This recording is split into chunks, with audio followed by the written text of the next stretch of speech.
This is my story of an encounter with a 9-foot Mako. Alright, so my best shark story by far is I was with a buddy. We were going out red snapper fishing and red grouper fishing actually. We had limited out on those pretty early on. We were 45 miles offshore and we limited out by midday, and we were like, well, what else do we do? And I'm like, well, I got a spot I've seen some tuna on, so we headed out a little deeper out to like 145-ish, and there was 300 tuna jumping around the boat. Like, I've never seen tuna that just in that kind of a feeding frenzy. And I throw a pinfish out, it gets smoked immediately, it starts running, goes slack, line cut. I'm like, okay, that's weird. Try it again, same thing happens. Try it again, same thing.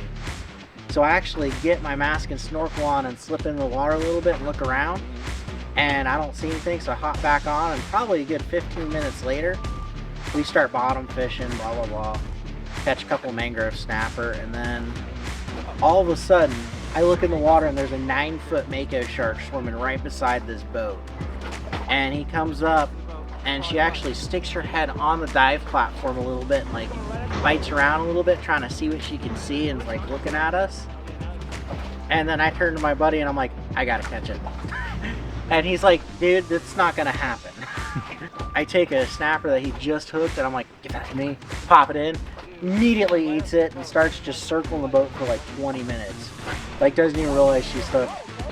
Until I put a little bit of extra tension on, and then she just runs out like literally 100 yards of line and does a jump 20 foot in the air and then does another one, and it's like, whoa.